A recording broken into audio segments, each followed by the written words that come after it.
Pourquoi vous m'envoyez ça? Pourquoi vous m'envoyez la comparaison entre Gérard Martin et Vinicius qui ont tous les deux un but marqué en Liga? Comment vous osez comparer le grand Gérard Martin avec Vinicius? En plus, c'est un défenseur, l'autre un attaquant. La comparaison n'a pas lieu d'être.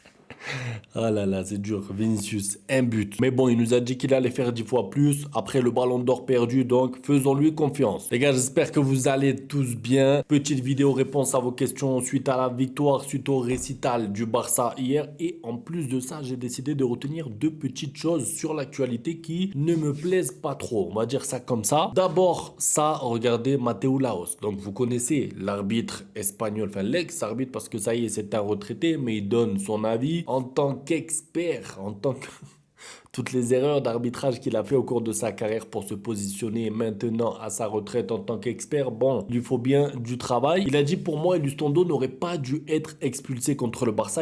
Mais on fait quoi?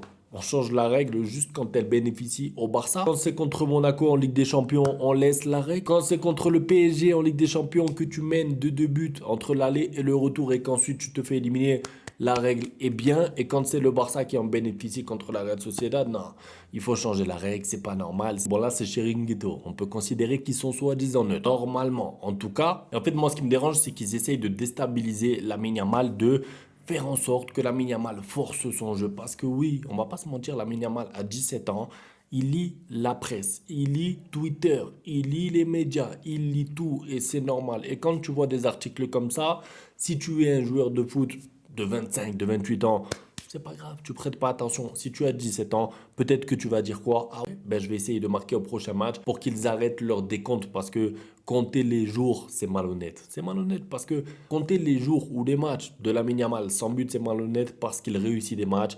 Il dribble, il a marqué en Ligue des Champions, il a marqué en Coupe du Roi, il a marqué en Super Coupe, pardon, contre le Real Madrid, en Classico final. Ça veut dire que c'est pas comme s'il avait mis un but depuis septembre et qu'il ratait plein d'occasions. C'est pas le cas. Il est bon, il est décisif dans son rôle. À partir de là, il faut le laisser tranquille. Sauf que eux, ils sont intelligents. Enfin, ils se pensent intelligents. Ils se disent, voilà, il y a des matchs importants, Benfica et tout qui arrivent. Si Lamine Yamal a la pression parce qu'il doit à tout prix marquer un but, peut-être qu'il déjouera et peut-être qu'il ratera son match.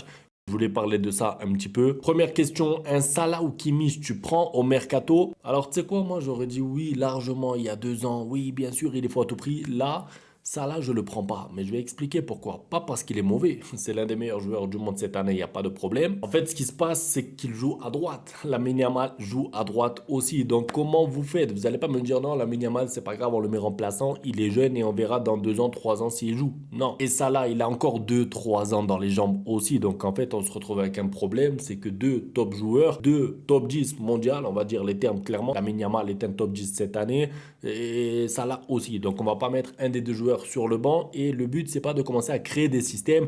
Oui mais t'inquiète pas, Lamine Yamal peut jouer à ce poste aussi. Non, leur poste de nature c'est de jouer à droite. Il faut les laisser à leur poste, ce qui fait que Salah ne peut pas venir au Barça. Pour Kimmich c'est différent parce que lui il peut jouer arrière droit, il peut jouer aussi au milieu. Le problème c'est que là avec l'éclosion de Casado, le retour à son niveau de Jong et tous les milieux qu'il y a actuellement, Kimmich c'est pareil. Moi je sais pas où le mettre là. Si demain il y a un match par exemple, Kimmich il va sur le banc pour moi.